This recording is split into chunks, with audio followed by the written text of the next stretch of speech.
recording. Hello, good morning, everybody. Welcome to the Ladies Parsha Shiur. I'm sorry, did you have a question, Mrs. Kingo? Yeah, I was just asking, how do you get to listen to the recording? Oh, we'll explain to you after the show. You can do it on YouTube. We have a YouTube channel. And so normally by Thursday evening, the Shiur will be on our YouTube channel. And it's also on our newsletter. You have a link of our newsletter as well, we send out. If you're not in our newsletter, please send in your email and we will put you on the newsletter so that you can get a copy of the recording. Thank you. Okay. All right. So now the first thing to remember about this week's Parsha, which is an interesting title, Beha'alosecha, which is already quite a way into the Parsha Beha'alosecha, when Hashem spoke to Aaron and said, look, when you light the menorah, you should make sure that all the lights are pointing into the middle, okay? And there was various other things that he explained to him about lighting the menorah. And Rashi, the great commentators, immediately asked the question, why are we all of a sudden talking about the menorah? Yeah. What we're talking about the menorah for? The menorah is mentioned with all the kalim, the vessels of the Mishkan, of the temple, all the way back in Parshas. It's mentioned in Truma, right? And it's also mentioned in Tetzaveh. And it's mentioned, I think, somewhere else also, possibly, I think, at the end of Vayikra, Vayakel Pekudei. Not Bahakel, Bahar B'chukosa, I think it's also mentioned about the menorah. But also today, Rashi discuss about just even today. Today? Yeah. In today's Chumash? Yeah. Oh, I haven't done today's Chumash. Okay. So they were carrying all the holy articles. Oh, carrying all the kalim. Yeah. I mean, specifically, us. Yes. But the question is, why is there a discussion now about the menorah? Why is there a discussion about lighting the menorah? We already know about lighting the menorah. However, Rashi explains the reason is there's always although there's not a strict chronology in the Torah, which is actually we learn from this week's Parsha, which we'll maybe actually learn out a little bit later, that although there's not a strict chronology, there is usually a connection. There's a general chronology. Okay? Right? There's a general chronology, but not a strict chronology, if you understand. It's interesting, there's a difference. Yes, exactly. But Rashi said interesting, ein seder mukdam u'muchar. There's no, and that itself, even the fact is that some things can come early, some things can come late, but there is an underlying general chronology, but it's not strict. And here, so what happens is, because at the end of last week's Parsha, yes, at the end of last week's Parsha, we spoke about what we call the Chanukas HaMishkan, how do you translate Chanukas? The dedication, inauguration, of the Mishkan, of the tabernacle. And that itself is not in order, because that was going all the way back to Nisan, which was when it was inaugurated. And here, we're already speaking about Iyar and Sivan of the following year, when the Jewish people started their journeys in the Midbar. Okay, so here we're going back to Nisan, which was about the Mishkan. So, okay, so the Torah refers back to the whole inauguration, and that is because also it was discussed generally about the Mishkan. In last week's Sedra, there was a whole discussion about who's going to carry the Mishkan. Yes, we spoke about Levi, the sons of Levi, like Gershon, Kos, Merari, different ways of carrying. So then there was a reference back to the sacrifices that were brought at the time of the inauguration. And you can imagine this was quite a big, if you think of the coronation, yes, the coronation, everybody knows what a great parade the coronation was. This was, if the English, they love to make a good big parade, and a real, simus about it. But you can imagine that at the time of the it was like a coronation, almost, or inauguration. of the Mishkan was also there was a whole procession of sacrifices and wagons, all every day for 12 days. I mean, we only had one coronation for one day, wasn't it? One big day. I mean, there was other stuff leading up to it, but imagine you had here all the tribes every day. They were bringing these sacrifices, procession after procession, and it was all real pomp and circumstance, as they say. So that was all very exciting. So Aaron HaKohen, he's watching this. He's watching all this fantastic daily procession of everything building up to the inauguration of the tabernacle, which finally finished off by Yom HaShmini, which was the 8th day of the Mishkan, when the Shekhinah came down to the earth, which was at the after all that had happened.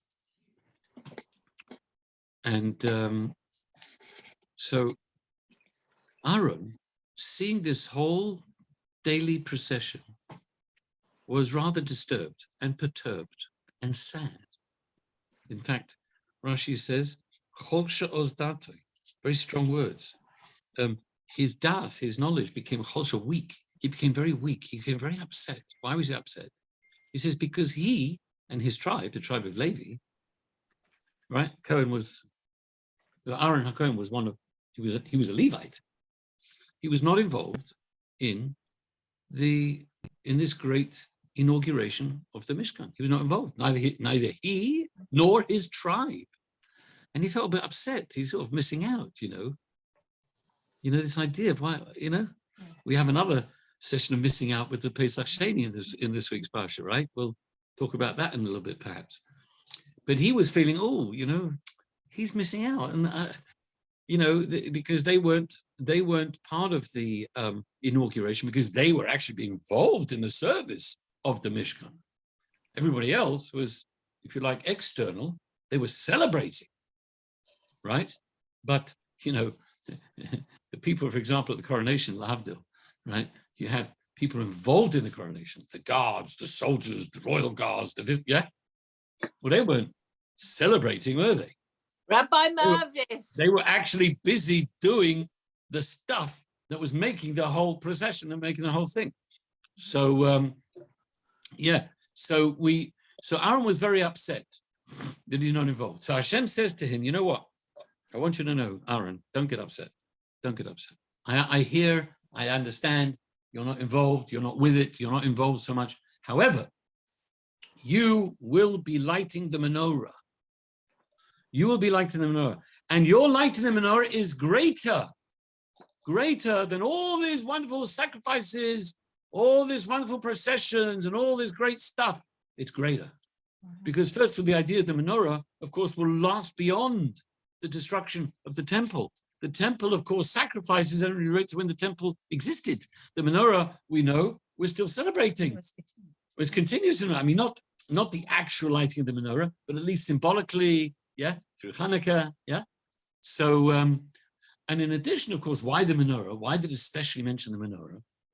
Because the menorah was the one vessel that Moshe Rabbeinu couldn't figure out exactly how to build it. Nobody could. How to make the menorah. Although it does say Hashem showed various pictures, holograms, whatever they were, on the side of the mountain.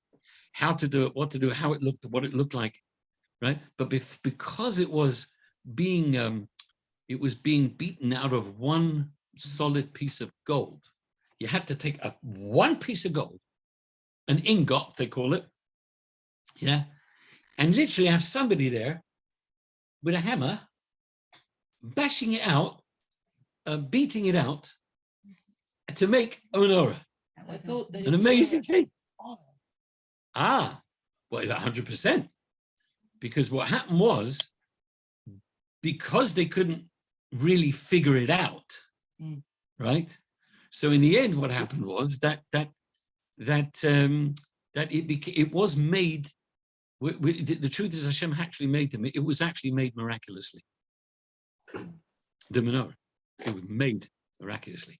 There was a human element, there was a human input, right? And that was learned out from Rashi later, where it says Oso Esab Amenorah. If you could see, if you look here, I'll show you in a second. Here, look at verse 4. Zemes Amenorah. This is what the menorah does. Miksho Zohov. It was miksho. Miksho means it was beaten out. How does he translate it in English? Hammered work of gold. Yes? Can you see that? Yeah, In English? From a single piece of metal. Do you understand? Yeah?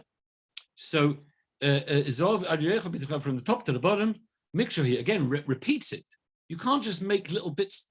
It's not like a Lego. It's not like you make lots of bits together and then you solder them together. Yeah? No. The whole thing. And it was very intricate. The glasses, the knops, the flowers. Oh, such a complicated thing. Hashem had to show pictures. It's Moshe. Ken Osor Samanora. So he did the menorah. He made the menorah. Question: who made the menorah? Doesn't say who. God. Hashem made it. What? Rashi. It was a combination of man and Hashem. It was a combination of man and Hashem. So it seems that Hashem wanted us to be involved. It's very important that we have to be involved. We can't just say Hashem's. Look, it's Hashgacha Pratis. It says that a person's parnosa is fixed in Rosh Hashanah, and you can't earn a penny more than you're going to earn, right? So whatever you get it's coming to you. So a person could think, well, I'll just put my feet up and I'll just wait for the money to come in. No, I can't do that. Hishtadlus is the key word, right? Hishtadlus, personal effort. You need a bit of personal effort. We had a campaign just now. Baruch Hashem, thank you to all of you who helped and gave to the campaign. Baruch Hashem, amazing miracle. We got beyond even what we wanted. Yes, we went beyond. And I know all of you, I think, helped. Thank you so much. This is the only place I heard about it. Nobody approached me outside. Well, I don't know who. I know Boaz. Yes, Boaz Meshulam. Yeah. Told me this morning. But the point is, we couldn't just say, even though the Hashgacha Pratis, that's how much money is going to come in, right? You have to go out. You have to make the phone calls. You can't just, Even though the way I look at it is like, you're starting at, the first that it's a very slow climb. It's like a bottom of the mountain, and you're climbing a very high mountain, and it takes a long time. And how am I going to get there? It's just not going to happen. But somehow or other, Hashem does this incredible miracle, and everybody pulls together, and achtas, blah blah blah. So and we got there. This whole construction of the menorah was beyond Bezalel. Exactly. This is the only, and that's what I'm getting back to. I've sort of gone a bit of a detour here, but. That this menorah was the only keli that was not fully understood by either Moshe, Bezalel, or anyone. Nobody quite got it. Even with the pictures, sometimes they give, whenever you have something from IKEA or Amazon, they give you the picture, the diagram, how to put it together. But that's when you've got different little parts. Different parts you stick together. That's already hard work. You sometimes have to hire somebody to put the stuff together. It's so complicated. Well, I did a boring bookshelf. A bookshelf is so complicated to put together, right? And some people can, right? So here the menorah, it wasn't lots of bits putting together. That would have been complicated, right? But all the other kalim were bits and pieces put together, not the menorah. Imagine this whole thing being beaten out. So there was a picture, right? Nobody could figure it out. And that's why it says that Rashi says actually in this verse, if you look at the end, he says, he brings in verse Daled, yes? If you look at verse Daled, Rashi says, he showed with his finger. In other words, he pointed to a picture, right? With how it should be done. But then if you look what it says, a second.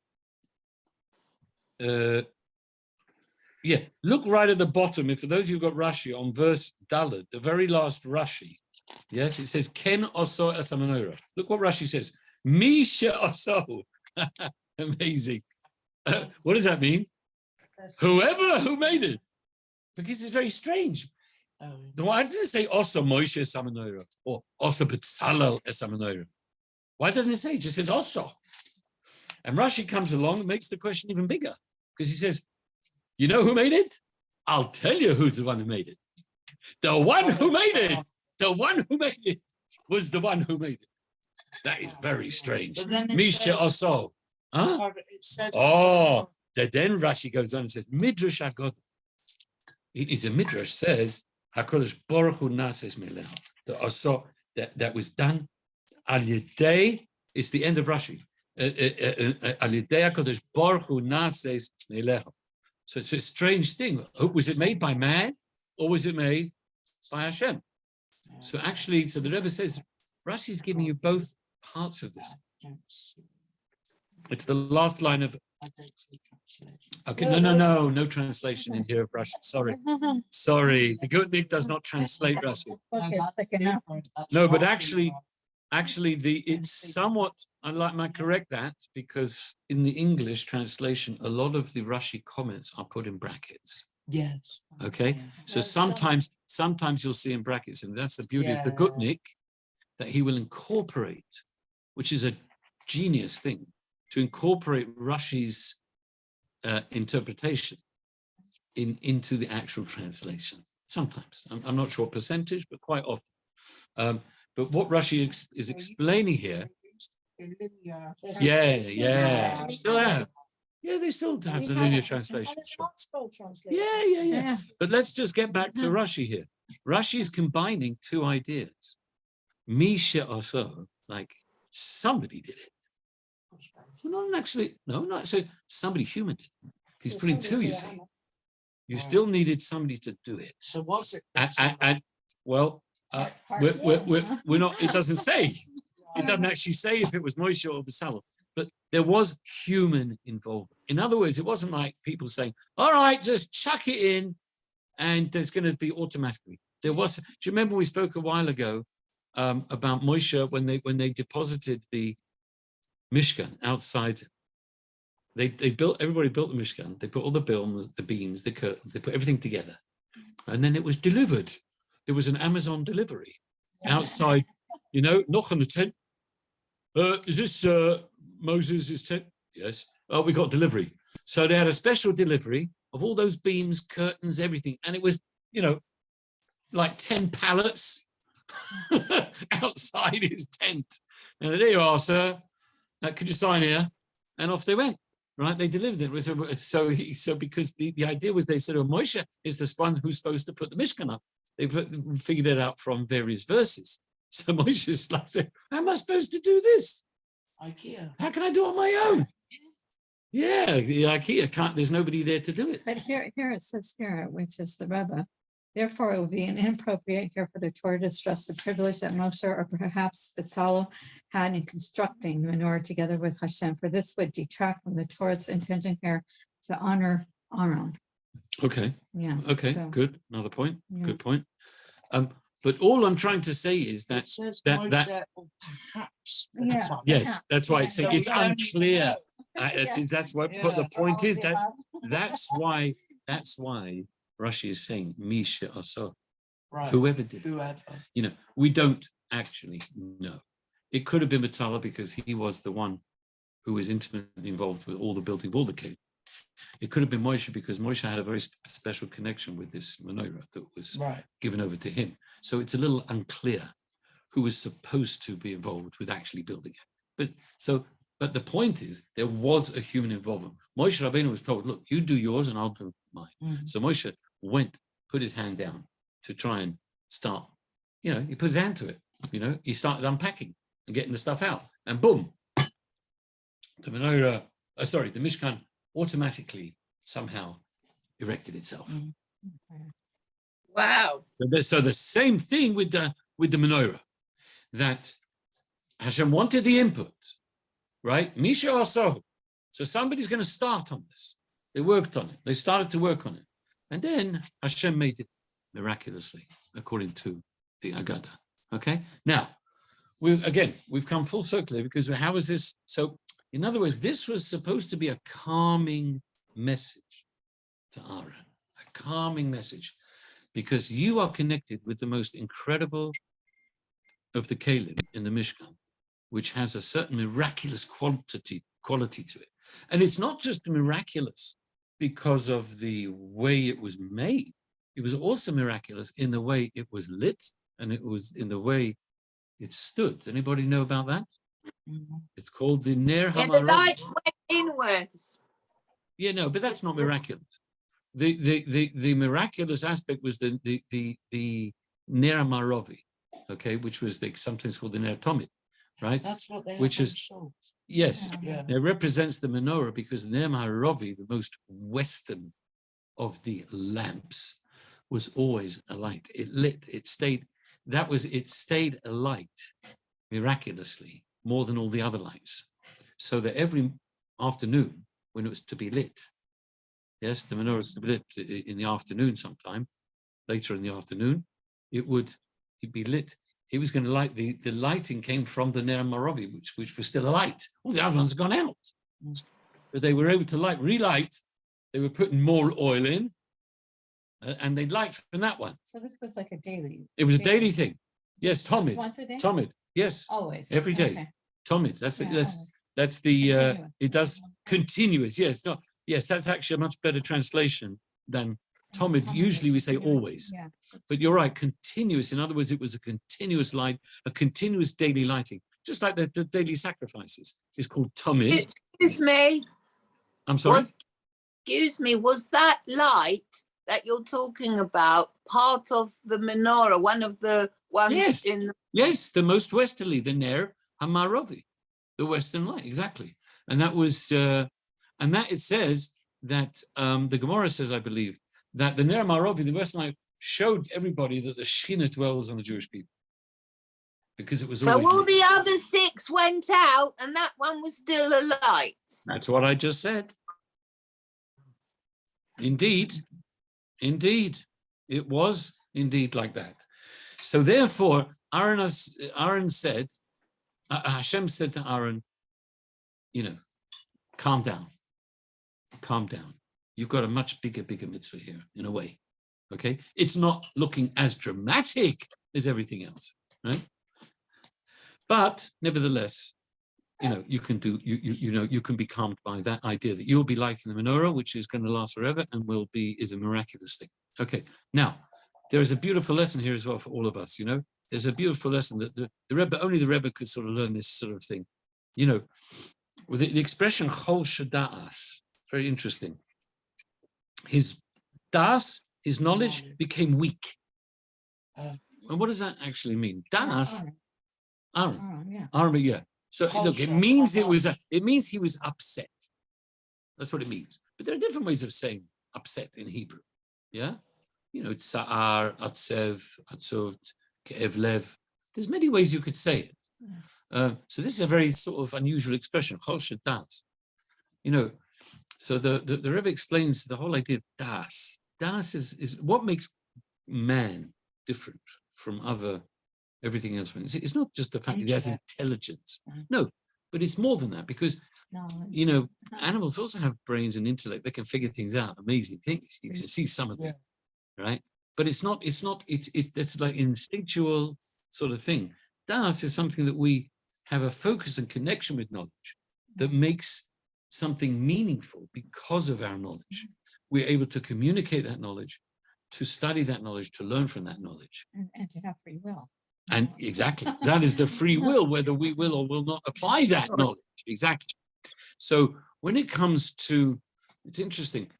So there's an idea here that sometimes we see people, and this is what the Rebbe said, that the Torah is trying to teach us. That when sometimes you see people involved in spiritual things, whatever it is, chinuch, education, school, shlichus, whatever it is, it's okay that a person looks at them and feels a little bit sad that they're not involved. I wish I could be involved. I wish I could do this as well. Yes? That's okay. That's actually a very kosher emotion. Yeah? And the truth is, the answer is, you know what the answer is? You can be involved. You can be involved, because it's just like Aaron lights the menorah. What does Aaron lighting the menorah symbolize on a deeper level?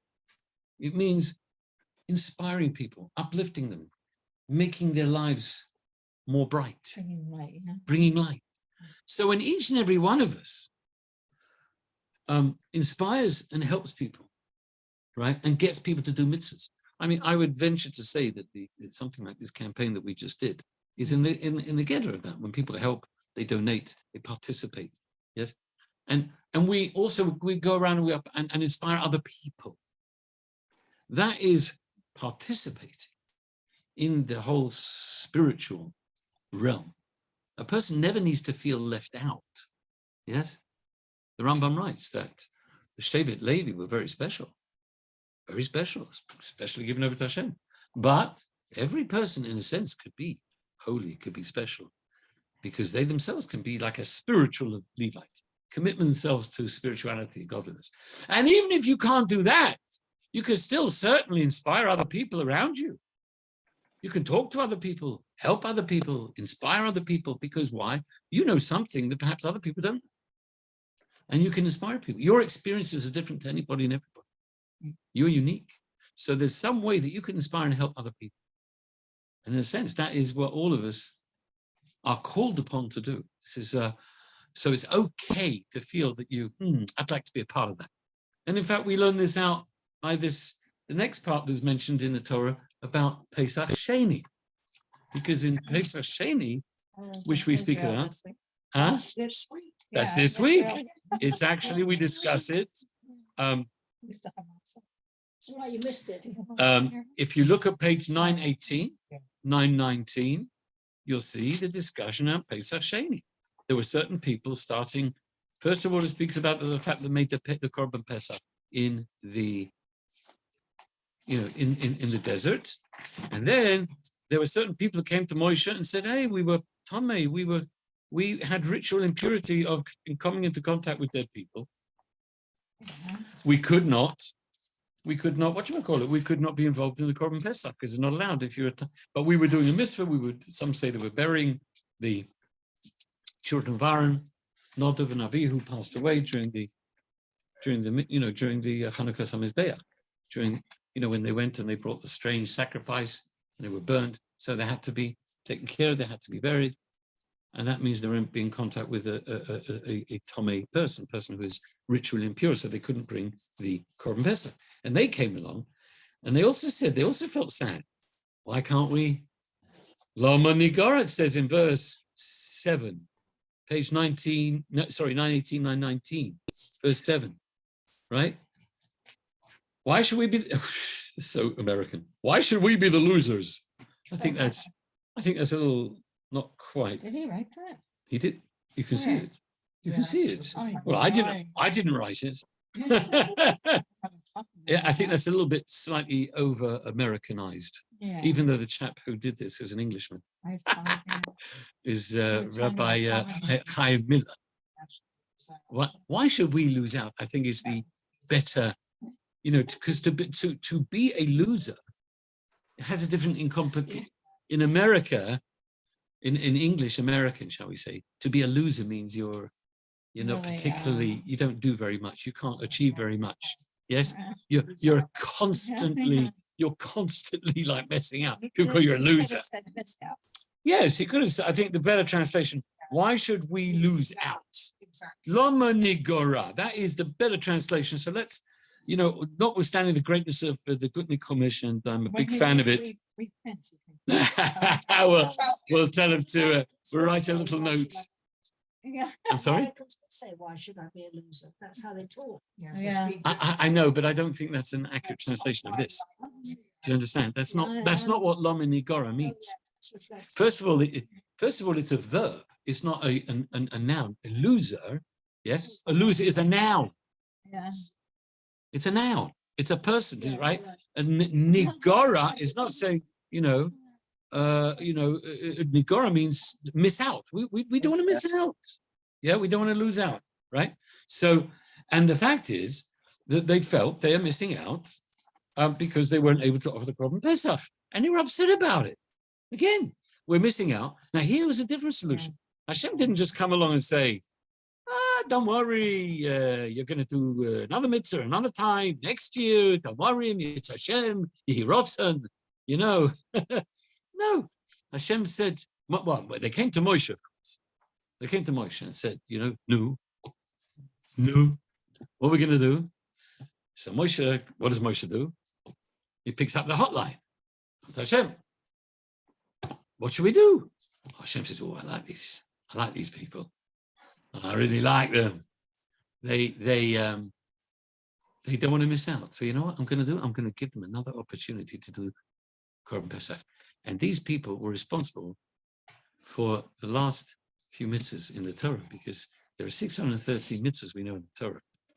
But some of them, which are to do with the Korban Pesach, which is a few of them really, because, not to break the bones, they shouldn't be cooked, shouldn't be half cooked, had to be with moror, with matzah, not with moror, with matzah, I can't remember if it's moror, but with matzah, yeah? So there's certain mitzvahs here. And these mitzvahs, well, this mitzvah, the Korban itself, the main one of the Korban, came as a result of the Jews asking for it. So we would have had, we wouldn't have had 613, we would have had 600 and whatever it is, however many mitzvahs there are. So these mitzvahs were added because the Jewish people wanted them. Yeah, which is a fantastic thing. And the lesson, of course, in Chabad, we always learn that famous lesson in Chabad. What's the lesson we learn? Is the Yiddish words that this is came on nit verfallen. Nothing is too late. It's never too late to fix up something that you've missed out. Yes, you can rectify. You can always rectify something if you really work hard enough, and you want it hard enough. It basically depends on your will. If you want it, Hashem likes to see if we really want something or not. Do I want somebody to say, "Oh, I really want. I'd love a new bike," well, or I'd like a new car, But if we really want it enough, especially when it's a spiritual thing, then Hashem is always happy to give. Quite often, also with physical things, also because he wants to give. Hashem loves to give. He loves to give through children. He loves his children. Parents like to give their children. So Hashem loves to give to us. It's quite normal. And Hashem loves us infinitely. So he wants to give us infinitely. Yes. So that's one thing we have to remember. Okay. It's never too late to fix things up, just like these people did. And this also is a similar answer to another puzzling question in this very chapter. If you look at, let's just see here. I'm just going to get the right pasuk. Yes, if you go back to chapter 9, but just one page, 916, 917. Second, trying to find the verse 2.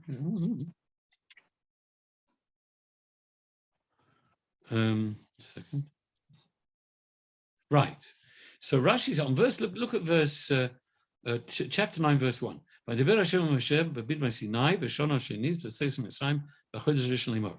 Now, this seems a very simple verse. God said to Moses in the Midbar, second year, in the first month. Okay? And then he starts talking about bringing the Korban Pesach. Because Nisan is the first month, and we bring the Korban Pesach. Right? So, quite straightforward, no problems, quite simple. Rashi says, wait a minute. Rashi says, this was in the first month, which is Nisan.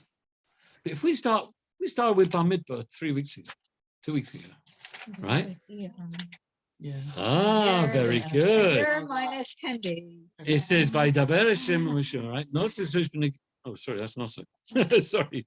In Parshas Bar Midbar, if you go back to the very first verse, I believe. That's where it says there's no order. And well, yeah, yes, okay, yes, that is, just 1 second.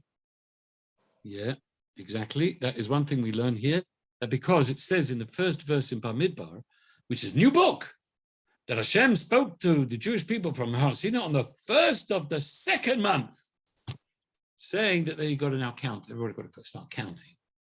Right? So Rashi says, wait a minute, here we're talking about the first one. And there's the second one. We should start off with this. Right? So here again, Rashi says, as you point out correctly, there is no strict chronology. But then he has, interesting, although he says there's no strict chronology, then he says, amazingly, Lama lo patach b'zeh. Why didn't he open with this? Because here's the interesting thing. Although there's no strict chronology, as we just said, ein seder,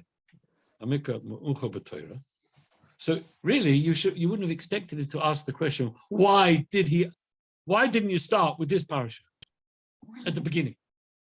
You just answered, you just said it.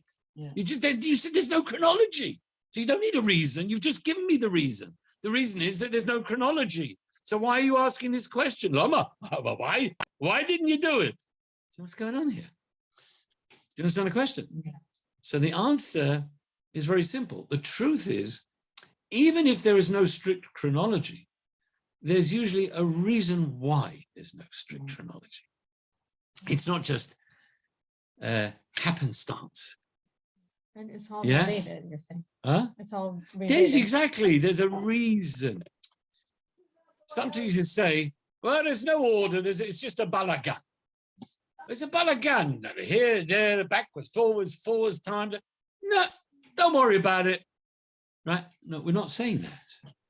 As I said to you before, there is a generic chronology in the book, but there's not a strict chronology. But in other words, if there's a diversion from a normal chronology, there's probably a reason. And we should look for the reason. So that's what she says. And the answers, you know why it says because of the, how do you translate Knusan Shel Yisrael? The shame, or it would be uncomplimentary to the Jewish people, and it was a bit of a non-compliment. I think that's a very nice way of putting it, of the Jewish people. In other words, it was a failing. Let's call it a failing of the Jewish people. What's the failing? Because for 40 years, when the Jews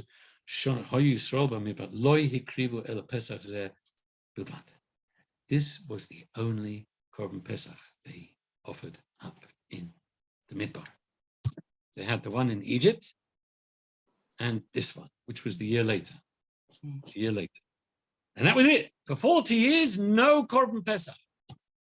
So Rashi is saying that that's a bit of a failing. I thought you said the Jewish for people. 40 years only Korban Pesach. No, Oh, not 40 even. years they didn't have the Korban Right. Pesach in the desert. They did not offer up the Korban Pesach. This is the very fact that he's mentioned is telling us that they didn't offer the Korban Pesach throughout the 40 years in the desert. And this is considered somewhat of a failure. Now, of course, the question is, although we sort of, again, it's sort of something we sort of say, okay, yes, sir, no, sir, 3 bags full. So it's sort of water off a duck's back. Yeah, he didn't have the Korban Pesach. The Rebbe not happy with this. He asks a very good question. He says, what do you mean? It's a gnus on Shel Yisrael. It's a failing of the Jews. They didn't have to offer up the Korban Pesach in They the did Midbar. not. They didn't need to offer it up. They didn't have to because they're in the desert. And really, the Korban Pesach was supposed to be when they come to Eretz Yisrael, like all the other sacrifices, the public korbanos. Yeah. So therefore, how can you say it's a gnus? You say if they were exempt, if they were supposed to do a mitzvah and he didn't do a mitzvah, no, that's not so nice. You missed out. It was a shame you didn't do it.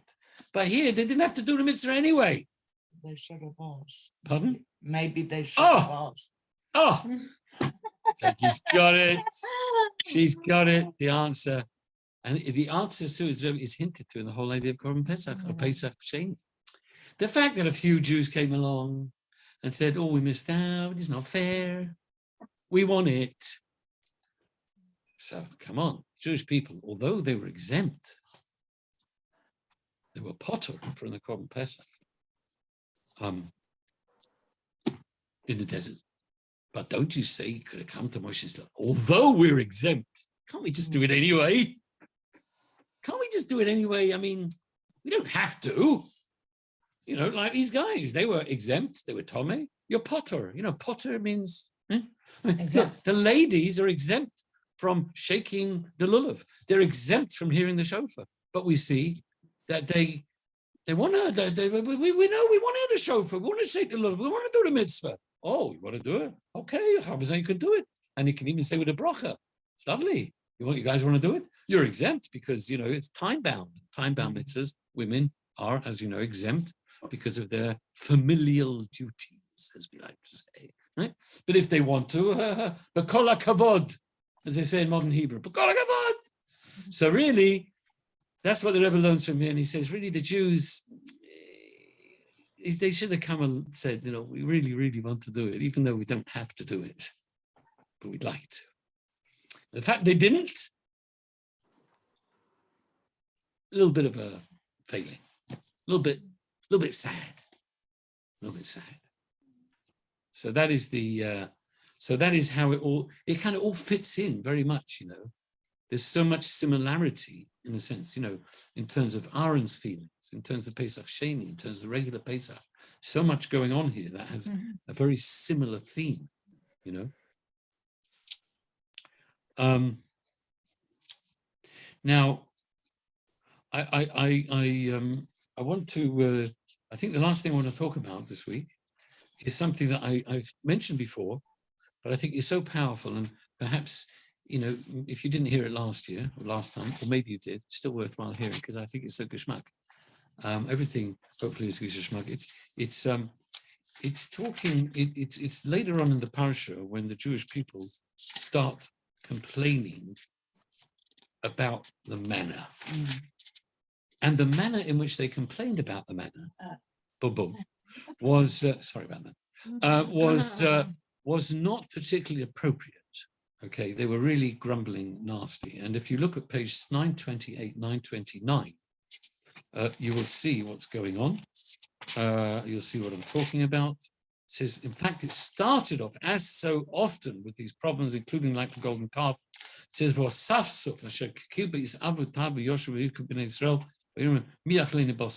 right? They came along, they said, where's the meat? And there's some kind of commercial advert at some point said, you know, where's the beef? Yeah, Remember that? like Something like that. Where's the beef? Yeah, something like that. Anyway, so they were saying, you know, where's the beef? We got fed up with this, you know, manna already, this white stuff, right? Enough, Dayenu. Okay, we want to sink our teeth into a bit of meat.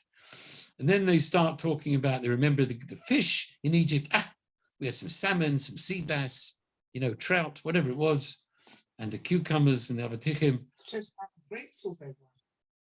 Well, but yes, they were. And the fact that the manna could actually taste like meat. Yeah. Somebody mentioned to me a good point. He said, somebody asked a question. He says, Zach, he says, they want meat and they're telling Moshe, remember the fish. I said, well, what about meat? You're asking for fish. You're not asking for fish. You don't say, remember the fish. We remember the fish in Egypt. Why can't we have a bit of fish here? Where's the smoked salmon and bagels? You know, well, you know, let's have some, you know, let's have some havoc, fish and chips. No, they're saying, where's the meat? Because we remember the fish. So he said to me, it's a bit strange, no? I said, yes, you could be saying that, but maybe if you read in the word, Zochan es hadoga, you know, remember that in Egypt, at least we had fish. In other words, even in slavery, we had a bit of fish. We had fish and chips. We had smoked salmon, right? We had some sushi, right? So now we're free. We're free. We're free people now. So at least we can have some beef burgers, a bit of steak from time to time, right? Avatich is melon.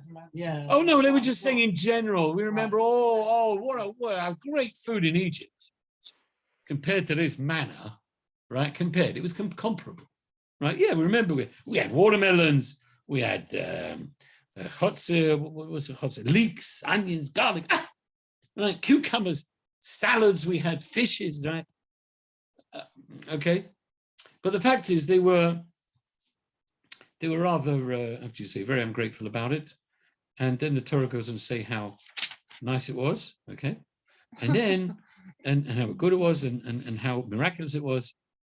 And then it says, listen to this. Look over the page on verse to chapter 10. So just make a bracha. Okay. It says Moshe heard and crying for their families. We'll get back to a minute. He got angry. Woo, oh, sorry. Hashem Moshe Ra. So Hashem got angry, and Moshe was also very upset. And Moshe, then Moshe, like really, Jonathan Sachs calls it like breaks down. He's like a breakdown. He gets so upset. Hashem said, Hashem said, what? I've had it with these people. I cannot handle it anymore. Right? They are driving me bonkers. Right? And we're going to get meat to feed everybody. He gets a whole outburst. He said, I can't handle these people anymore. And he said, kill me. Just, if this is what you're going to do, then kill me. So dramatic. So dramatic.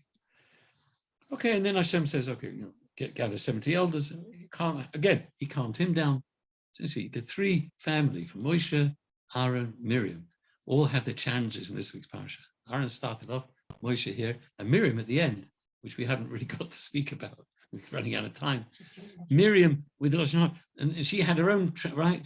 So all three of these family in the family had this challenge in this week's Parsha. It's interesting, isn't it? So the question is, why did Moshe have such a? I mean, the Jews were complaining a lot throughout the desert, and we don't see him like this, right? So I heard an interesting explanation. I mean, this one explanation. There are several explanations, but I won't have one to go into now.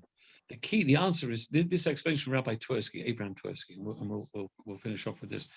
It says, look at verse 10. By Yishma, as we just said before at the top, they were crying for the mishpachos. It's very strange. They're crying. What are you crying for the families? That's how he translated literally. Weeping with their families. Now here he doesn't put in the translation of Rashi because it's a bit complicated. So Rashi says, what do you mean crying with their families? Strange. They're crying, the people crying. So Rashi says, you know what? If you look in verse 10, mishpachos, they were all the families were all gathering and crying. Because what were they? They were crying. And what were they crying about? Well, the simple pshat is they were crying about the manna. But the rabbis say they were crying about something else. Al iske mishpachos, on business of the families. What's the business of the families? Al aroya shenosrahim, on certain relationships that had now become prohibited to them, because the Torah prohibited various relationships with various people. Yes, so there was now the gene pool had shrunk. Who could they marry? Who could they can't marry? Right. And there were certain prohibitions, extra prohibitions they didn't have before. So and this really bothered them. But this was so wasn't the manner. This is what Rabbi Twersky says. Like distracted. He says a fascinating thing. But this was before Matan Torah? No, as a result of Matan Torah. As a result of Matan Torah. I mean, it took a while, obviously, but because why is this English crying about families? It's very strange. So he's hinting here. The rabbis say that they were hinting because of the families' problems, that they were no longer able to marry various people. And however, they weren't going to come to Moshe and complain about that. Why? Too embarrassing. What is it? Moshe, it's not fair. We can't marry this girl, that girl, this boy, that. It's a bit too, in Yiddish, we would say grob. You know what I mean, grob? It's a bit too, yeah. It's not vulgar. It's just, it's like petty. You're talking about certain, slightly embarrassing, aspects of intimacy or whatever. They felt embarrassed to come complain about that. We're supposed to be spiritual. We're spiritual people, and we're going to start complaining about that.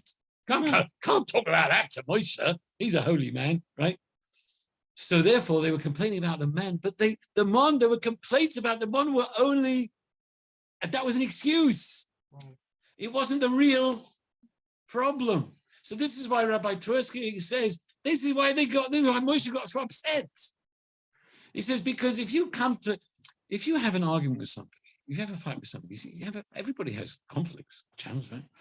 Now, if you come and you discuss the issue at hand, you resolve it, you try to resolve it. But if you come to somebody and you fight about something else because you're upset about something else is bothering you, but you don't want to talk about that because maybe it's too embarrassing. For some reason, you don't want to discuss the issue. So you have another excuse to have a little conflict, but that's not what's bothering you. Be honest. Come along and be honest, then we can resolve the problem. If you're honest, I can resolve the problem with you. If you're not honest, I can't resolve it because that's not what's really bothering you. It's not bothering you anyway. So whatever I do, I'm not going to solve your problem. That's why Moshe got so upset. Were they embarrassed? They were embarrassed. Yeah. They were too embarrassed to discuss the true nature of their complaint. So they used another excuse, the manna, and used that as a complaint. But Moshe, in exasperation, says, well, I can't help you, my friends, because I know that you're not really worried about the manna at all. So I don't need to argue about the manna. It's stupid, it's ridiculous. The real thing you're worried about is the family relationships. And you're not even open to me to talk about that. So this is a great lesson to us that, if we do have certain challenges with people, whatever it is, you come and you talk and discuss, you talk to the point. Don't pretend there's something else. Yeah? You've always been polite. It's a bit human nature that you're annoyed and upset with someone about something, and the next time you see them, You lash out. they do something that annoys you, yeah. and you don't realize that you're really angry from before. You mean And you come yourself out don't and even go, realize? Are you saying you've forgotten maybe? Yeah, You've but actually- or you're angry from something else, and you walk in the house and you scream at your kid who hasn't done anything. Yes. You don't realize why you're doing it. Yeah, 100%. That's a very good point. If you don't bring up the point at first, that's a very good point. Then sometimes you might even forget why you're angry. Yeah. And you're right. You might find something else to argue about, and you don't realize that you really argue about something. You're really upset about something else, not about the petty thing you're picking on. And I just read that if you don't vent, even if you go into an empty room and get it off your chest, then you will be angry at the wrong person at the wrong time. Or Well, it might be the same person. Yeah. Because you haven't got it out. You haven't got it out. You haven't discussed it. Yeah. Exactly. Very good. So Funny, very important. It's just a phenomenal message. It's always I find it such a brutally honest thing, and really, this is really what they should have done. Come and discuss the honesty, because they had meat. There were all the tribes. They had cattle with them. They were eating the cattle. What were they? I guess they wanted more. It says right at the end of the Seder in Parshas Matos, it says the Bnei God, the Bnei Reuven, they had lots of cattle. Lots of cattle. We're going to read about it in a few weeks' time. How come they had more cattle than everybody else? So you know what it says? They says Machava ve'aman. They loved the manna. They loved the manna. They ate more of the manna, and they didn't slaughter their own flocks. Right. So they didn't need to. They didn't because they didn't want to. Yeah, right. They had, but everybody else. How come everybody else didn't have so much animals? It only says Bnei God, Bnei Reuven, the sons of Reuven and sons of Gad, because they loved the manna. But the other tribes, no, because they ate their meat, so they didn't have so many cows. I actually loved the I'm sorry. Okay. the Shabbos. So we're gonna end this here unless there's any other.